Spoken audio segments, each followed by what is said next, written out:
Olá, boa noite a você. Este é o Jornal da Record.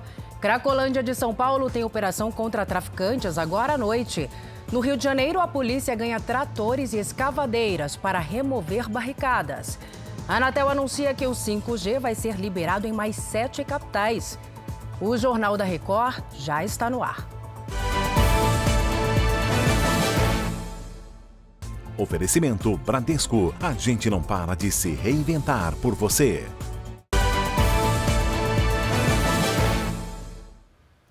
Mais de 1.000 pessoas morreram em operações policiais na região metropolitana do Rio de Janeiro nos últimos 6 anos. O Pedro Paulo Filho traz os detalhes para a gente. Oi, Pedro, boa noite para você. Pois é, Salsi, uma boa noite para você, boa noite a todos. Olha, esse estudo do Instituto Fogo Cruzado reuniu informações sobre 250 ações e operações das polícias civil e militar realizadas a partir de 2016. Todas deixaram ao menos 3 civis mortos cada uma e pelo menos 564 eram moradores aqui da capital fluminense. Entre as cidades com mais mortes também estão Niterói, Belfor Roxo e São Gonçalo. Bom, a gente lembra que em maio desse ano, é até invertido aí, São Gonçalo, Belfor Roxo e Niterói. A gente lembra que em maio desse ano o STF determinou que o Rio de Janeiro elaborasse um plano para reduzir a letalidade policial, mas a proposta apresentada não foi aprovada. Agora o governo do Rio elabora um novo projeto. Salsi. Pedro, eu sigo com você para a gente falar agora que a Polícia Militar do Rio investiu em novos maquinários para combater o crime organizado por aí, né? Que equipamentos são esses, Pedro? Salsi, são novos tratores e caminhões que vão servir para ajudar na remoção de barricadas que geralmente são instaladas nos principais acessos de muitas comunidades, justamente para impedir ou atrapalhar a entrada de PMs durante as operações. Esses novos equipamentos foram apresentados nesta segunda-feira. São 5 kits formados por retroescavadeiras, caminhões prancha para ajudar no transporte dessas máquinas e também caminhões basculantes para remover o material que fica pelo caminho. O investimento chega a 15 milhões de reais. Há 15 anos, a PM do Rio usa equipamentos pesados para remover trilhos e barras de concreto das ruas. Para a gente ter uma ideia, de acordo com a Polícia Militar, de janeiro a agosto desse ano, foram removidas das vias públicas mais de 10 mil toneladas de entulho. Salsi. Tá certo, Pedro. Obrigada por todos os detalhes. Boa noite para você. Olha, a Polícia Civil de São Paulo cercou agora à noite a região do centro da capital, conhecida como Cracolândia. A Caterina Chute acompanha tudo e tem os detalhes para a gente. Caterina, boa noite para você. Exatamente isso, Salso. Boa noite a você e a todos que nos acompanham aqui no Jornal da Record. Olha, a polícia isolou a Rua Helvétia e abordou dezenas de pessoas justamente para tentar identificar quem são os traficantes que atuam no local. E olha, Salsi, uma pedra de crack encontrada com um deles chamou a atenção até dos policiais. A ação cumpriu 23 mandados de prisão expedidos pela Justiça e foi realizada pela Polícia Civil com o apoio da Subprefeitura da Sé e da Guarda Civil Metropolitana. Foi mais uma etapa da operação na região central de combate ao consumo e venda de drogas no local. A primeira fase da operação teve início em junho do ano passado. Eu volto com você, Salsi. Obrigado, Caterina. A Justiça de São Paulo extinguiu o processo contra a dona e coordenadora do berçário Casa da Vovó de São Paulo. Elas foram acusadas de maus tratos após um vídeo mostrar uma funcionária forçando uma criança a comer. O processo foi encerrado depois que elas aceitaram uma proposta de transação penal oferecida pelo Ministério Público. Transação penal é o acordo em que o réu aceita uma pena antecipada de multa ou restrição de direitos e que permite o arquivamento do processo. Um estudo revelou que idosos que tiveram Covid-19 têm maior chance de desenvolver a doença de Alzheimer. A pesquisa foi feita nos Estados Unidos com mais de 6 milhões de pessoas acima de 65 anos. Nenhuma delas tinha diagnóstico prévio de Alzheimer. O resultado mostrou que o coronavírus elevou em até 69% o risco para a doença degenerativa. O impacto foi mais significativo entre mulheres com mais de 85 anos. As mortes no trânsito no primeiro semestre deste ano atingiram um recorde nos Estados Unidos. O número de óbitos por acidentes de trânsito passou de 20 mil. Foi a maior quantidade no período desde 2016. O aumento teve relação com o fim dos confinamentos pela Covid-19. Segundo especialistas, os motoristas passaram a ser mais imprudentes e agressivos à medida que as rodovias ficaram mais congestionadas. Uma pesquisa do órgão responsável pelo tráfego rodoviário americano mostrou que os acidentes causados por excesso de velocidade foram maiores do que antes da pandemia. A Procuradoria-Geral da República pediu ao STF o arquivamento do inquérito sobre a suposta interferência do presidente Jair Bolsonaro na Polícia Federal. Em março, a própria PF já havia afirmado que não via indícios de crime no caso. Na manifestação, a vice-procuradora-geral da República, Lindora Araújo, afirmou que não existem novos indícios que possam mudar as conclusões do inquérito. O Corregedor-Geral da Justiça Eleitoral, ministro Benedito Gonçalves, atendeu a um pedido da candidata à presidência, Soraya Tronic, que proibiu o presidente Jair Bolsonaro de usar na campanha as imagens do discurso feito na embaixada em Londres. Bolsonaro esteve no Reino Unido para participar dos atos de despedida da Rainha Elizabeth II. O ministro aceitou os argumentos de abuso de poder político e econômico e desvio de finalidade. Vamos ver agora o que fizeram os candidatos à presidência da República nesta segunda-feira. O presidente e candidato à reeleição pelo PL, Jair Bolsonaro, passou a maior parte do dia em Londres, no funeral da Rainha Elizabeth II. O presidente também teve reunião privada com o ministro de Negócios do Reino Unido e falou com apoiadores. Mas por que a insistência em querer botar um ladrão na volta da presidência? Para vender o Brasil para ele. Alguém acha que é uma maravilha ser presidente? Botar um ladrão com aquela quadrilha toda na presidência? Só a Petrobras, o cara desviou, vamos corrigir aqui para dólar, em torno de 160 bilhões de dólares de endividamento. Dá para imaginar o que é isso? Dá para fazer 60 vezes a transposição do Rio São Francisco. Depois, Bolsonaro seguiu para os Estados Unidos. Aqui em Nova York, nesta terça-feira, o presidente vai fazer o discurso de abertura da Assembleia Geral da Organização das Nações Unidas. Eu apurei que Jair Bolsonaro vai tratar principalmente do papel do Brasil na segurança alimentar do mundo e dos incêndios florestais na França.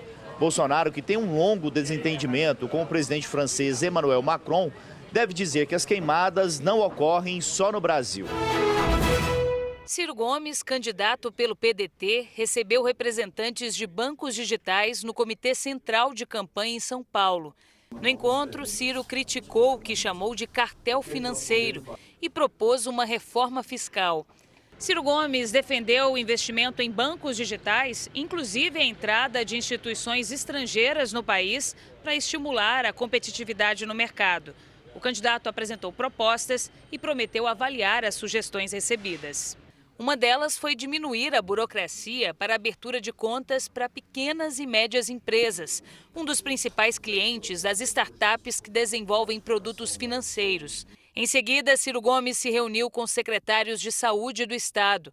Falou em diminuir a fila por cirurgias eletivas no SUS e investir em novas tecnologias para ampliar o acesso à saúde pública. Em conversa com os jornalistas, voltou a criticar o voto útil. Nós temos todos que fazer o nosso voto útil, contra a corrupção, contra a roubalheira, que caracteriza as duas candidaturas que o sistema está impondo ao nosso povo. E eu não sou candidato porque é fácil, eu sou candidato porque é necessário. Eu sou um abolicionista lutando contra uma sociedade escravista na sua elite. Não seria fácil para mim jamais, mas eu vou levar isso até às 17h30 do dia 2 de outubro. Lula, candidato do PT, passou o dia em São Paulo. Pela manhã, participou de uma reunião com ex-candidatos à presidência que já enfrentaram o PT nas eleições. O objetivo do encontro foi mostrar que adversários políticos estão juntos nessas eleições. A ideia da campanha é, até o dia 2 de outubro, aumentar ainda mais este apoio. O candidato pelo PT disse que quer valorizar a cultura, cuidar do meio ambiente e dos povos originários. Lula, mais uma vez, prometeu investir em educação, desde o ensino fundamental até a universidade. O candidato também fez ataques ao adversário, Jair Bolsonaro.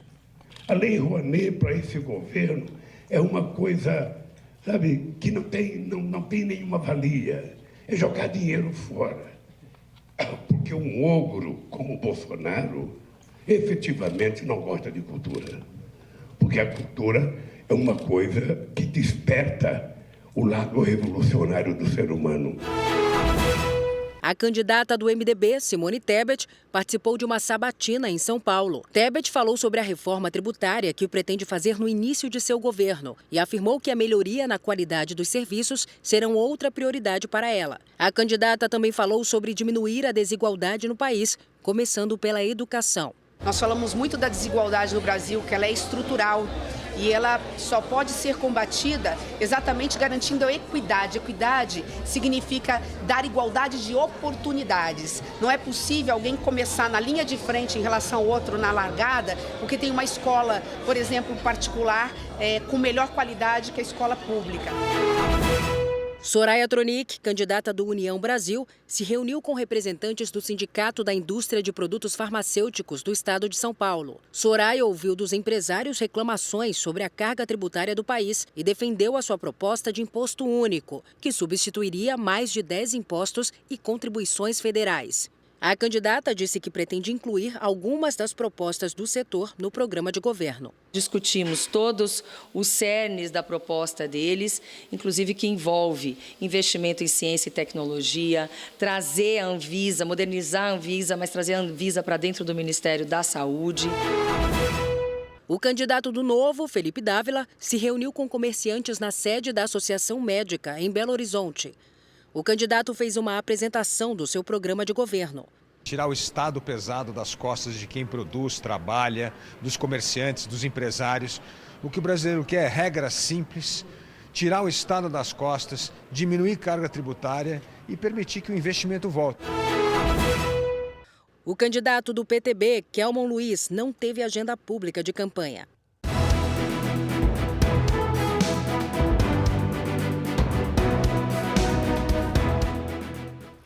A ministra Carmen Lúcia, do Tribunal Superior Eleitoral, aceitou um pedido da coligação de Jair Bolsonaro e mandou retirar do ar o site bolsonaro.com.br, que reúne uma série de críticas ao presidente. Segundo a decisão, o site foi criado com a finalidade de induzir o eleitor ao erro e é uma violação à legislação eleitoral. Já a ministra Maria Cláudia Buccianeri, também do TSE, deu 24 horas para a campanha de Jair Bolsonaro informar que o site LulaFlix é uma página oficial de campanha. A página reúne críticas ao ex-presidente Lula. A ministra proibiu o impulsionamento do site, porque a legislação eleitoral só permite o impulsionamento para promover ou beneficiar candidatos. O presidente do Senado, Rodrigo Pacheco, disse agora à noite que entregou ao Ministério da Economia algumas propostas para viabilizar o pagamento do piso da enfermagem. Ele defende um esforço conjunto para encontrar um espaço no orçamento. Então nós estamos muito firmes e conscientes de que é um bom projeto, que ele tem um bom mérito, que ele estabelece justiça para uma categoria. Houve um questionamento no Supremo Tribunal Federal, o Supremo, por cautela, no prazo de 60 dias, suspende esse piso nacional da categoria para que se faça uma avaliação sobre fontes de custeio. Deve haver agora uma soma de esforços do Poder Executivo e do Congresso Nacional para poder dar solução ao impacto financeiro para as filantrópicas na ordem de 5 bilhões de reais por ano, o que é perfeitamente possível de se encaixar dentro do orçamento para socorrer as filantrópicas e dar, obviamente, ou fazer valer aquilo que o Congresso Nacional optou, que é uma lei federal votada e sancionada que nós queremos ver aplicada no Brasil, que é do piso nacional da enfermagem. Após 7 anos de negociações, os governos do Brasil e dos Estados Unidos fecharam um acordo para diminuir a burocracia no comércio entre os dois países. As empresas brasileiras certificadas vão ser reconhecidas como mais seguras. Isso vai diminuir a quantidade de fiscalizações e o tempo de espera para a entrada de mercadorias. Os Estados Unidos são o segundo maior parceiro comercial do Brasil, atrás da China. Veja agora como foi o dia dos candidatos ao governo de São Paulo. O candidato do Republicanos, Tarcísio de Freitas, se reuniu com empresários em Cotia, na Grande São Paulo. Ele disse que, se for governador, quer ampliar o crédito para pequenos empreendedores. Também defendeu a redução de impostos, como o ICMS e o IPVA. Tarcísio de Freitas também falou sobre projetos para melhorar o trânsito na região e para facilitar os deslocamentos dos moradores. O candidato do Republicanos disse que, se for eleito, vai estender uma linha do metrô da capital paulista até a cidade de Cotia. Trabalhar na questão da mobilidade é fundamental para aumentar a produtividade. Mobilidade e produtividade caminham juntos. Então, se você melhorar a fluidez, diminuir o tempo de viagem, você está aumentando a produtividade. Fernando Haddad, do PT, teve encontro pela manhã com economistas e com políticos que já foram candidatos à presidência. No evento organizado pelo partido, ele falou sobre o orgulho de fazer parte da reunião. E nós estamos aqui para celebrar justamente a diversidade. As diferenças são justamente os fatores responsáveis pela promoção de consensos cada vez mais sofisticados. O candidato à reeleição, Rodrigo Garcia, do PSDB, visitou cidades do interior de São Paulo. Depois de fazer uma caminhada no centro de Franca, ele afirmou que, se reeleito, vai continuar incentivando a geração de emprego nos municípios do interior do estado. Para isso é competitividade na indústria, competitividade no agronegócio, com linhas de crédito, com apoio ao empreendedorismo, que são fundamentais para a geração de emprego aqui na região. Elvis César, do PDT, e Vinícius Poit, do Novo, não divulgaram a agenda. Foi presa agora à noite a mulher do delator do chamado Mensalão do DEM, o ex-delegado Durval Barbosa Rodrigues. Ela é suspeita de esfaquear o marido em Brasília. Fernanda Barbosa alegou que se defendeu durante uma briga. Durval foi levado consciente para o hospital. Ele ficou conhecido por ter atuado como delator que deu origem à Operação Caixa de Pandora, também chamada de Mensalão do DEM. A Caixa lançou nesta segunda-feira um espaço exclusivo em 100 agências do país para atendimento de pessoas com autismo. A previsão do banco é que todas as unidades tenham esse ambiente até o fim do ano. O lançamento foi nesta agência no centro de Belo Horizonte. O espaço garante preferência para autistas e familiares, uma ideia que nasceu durante visita da presidente do banco a uma agência na capital baiana. Um espaço em Salvador, tinha uma mãe lá amamentando um filho, e ela tinha um filho autista. Foi essa mãe que sensibilizou a gente, a Esther, e a gente entendeu a demanda e viu que realmente existe um número grande de pessoas com autismo, de mães ou pais com filhos autistas. A iniciativa ocorre no mês de setembro, que é voltado para a inclusão de pessoas com deficiência. Os funcionários do banco vão passar por treinamentos por vídeo e receberão cartilhas sobre as abordagens específicas no atendimento de pessoas com autismo. As novas ações fazem parte do Caixa pra Elas, programa lançado em agosto que criou um espaço nas agências dedicado às mulheres. Nesse ambiente, elas podem denunciar violência doméstica, abuso contra a criança, ter consultoria sobre investimento e empreendedorismo. Em pouco mais de um mês, já foram 70 mil atendimentos em 4.200 agências de todo o país. A meta é que todas as agências do banco tenham este espaço até o fim de 2022. É a Caixa tendo um cuidado especial com quem tem a vocação do cuidado, que é a mulher, apostando na capacidade que a mulher tem de influenciar o entorno e sendo o esteio da família, principalmente orientando e ajudando no planejamento financeiro familiar. A Agência Nacional de Telecomunicações liberou a ativação do sinal 5G em mais capitais. Então vamos até Brasília conversar com Clébio Cavagnoli. Clébio, boa noite para você. São quantas capitais, hein? Olá, Salsi, boa noite para você, boa noite para todos. São 7 capitais. As operadoras Claro, TIM e Vivo devem ter pelo menos 8 estações ativadas em Aracaju, 5 em Boa Vista, 11 em Campo Grande, 8 em Cuiabá, 13 em Maceió, 14 em São Luís e 11 em Teresina até dia 28 de novembro, segundo a Anatel. 15 capitais já contam com sinal em operação. A implementação do 5G nas capitais é a primeira etapa do cronograma de trabalho do 5G no país. O edital de licitação prevê a ativação de uma antena 5G para cada 100 mil habitantes. O número de estações subirá conforme o avanço da tecnologia. No interior do Brasil, essa tecnologia será gradualmente ativada até 2029, conforme o cronograma da Anatel. Salsi. Obrigada, Clébio. Boa noite para você. Dados obtidos com exclusividade pelo Jornal da Record mostram que sequestros e golpes por meio de aplicativos de relacionamento mais que dobraram em São Paulo nos últimos 3 anos.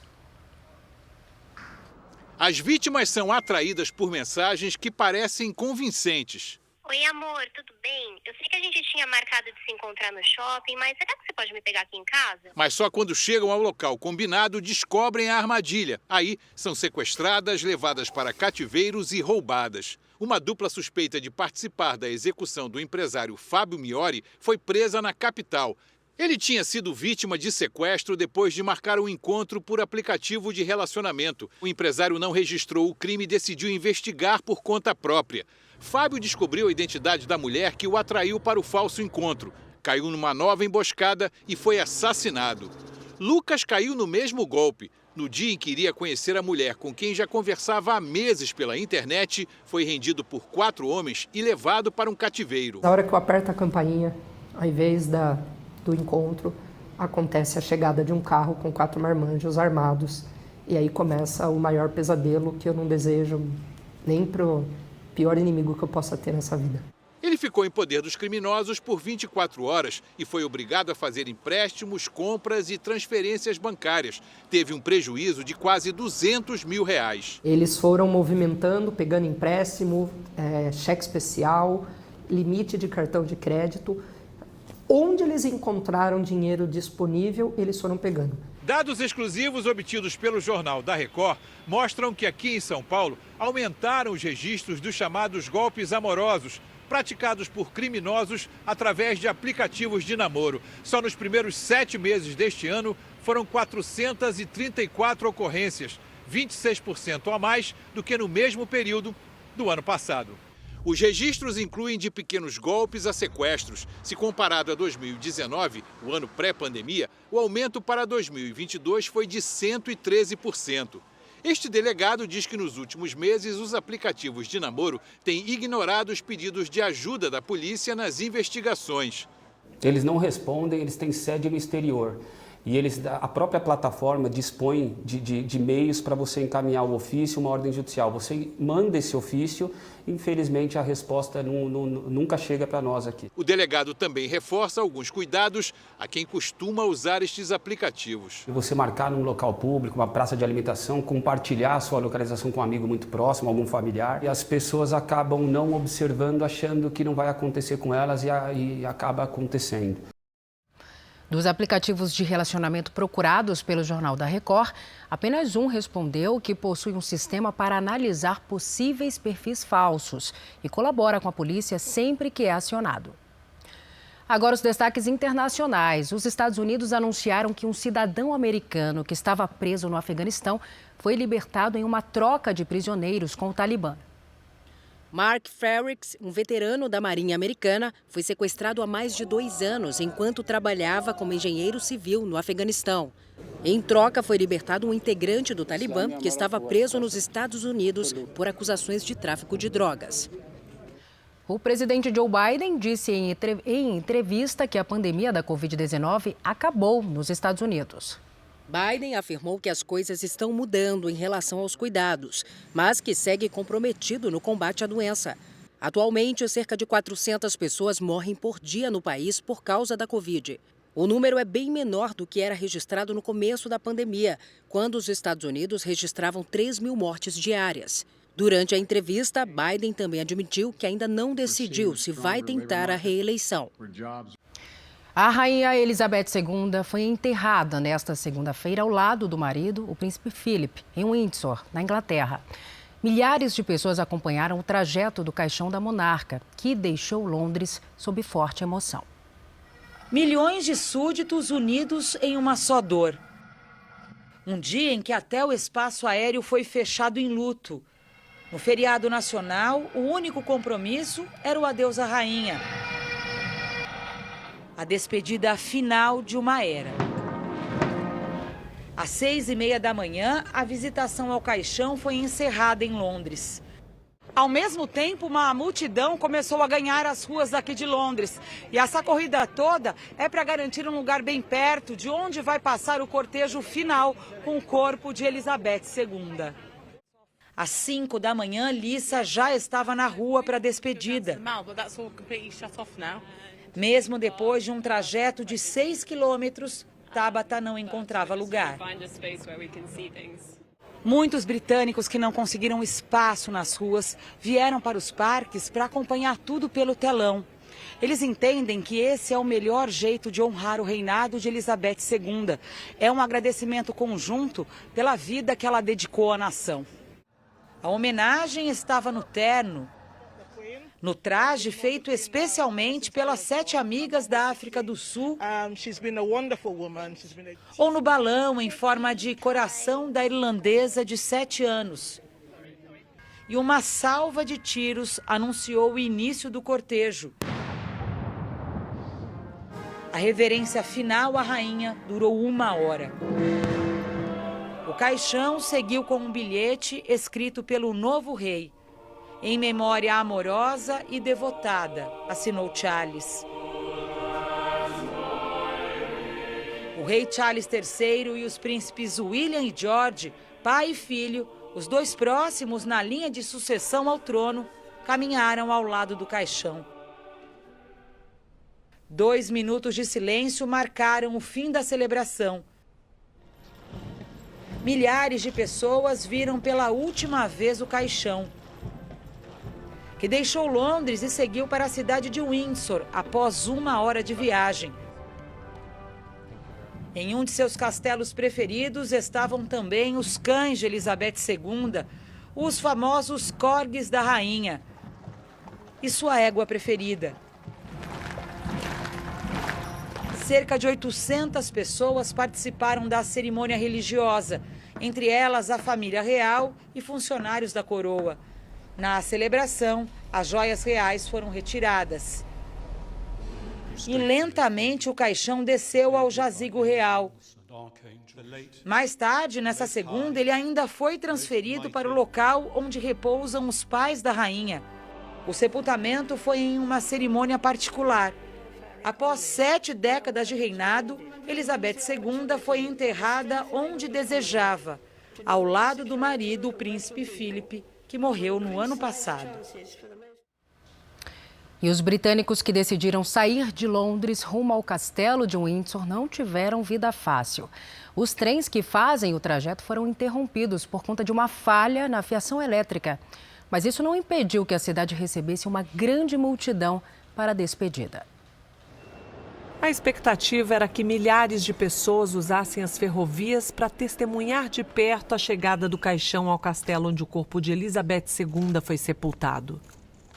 A empresa que administra as linhas que levam os passageiros de Londres até a estação mais próxima do castelo de Windsor afirmou que os trens não voltariam a funcionar antes do enterro da rainha e pediu à população que procurasse meios alternativos de chegar ao local.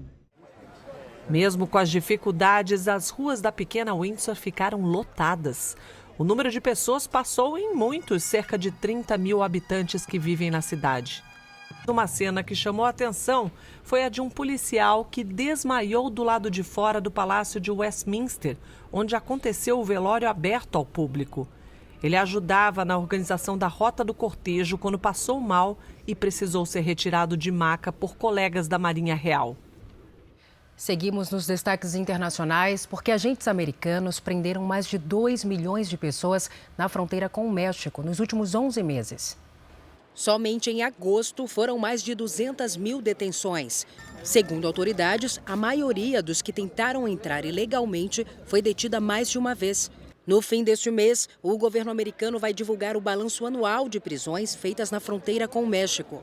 O número deve ultrapassar todos os recordes anteriores.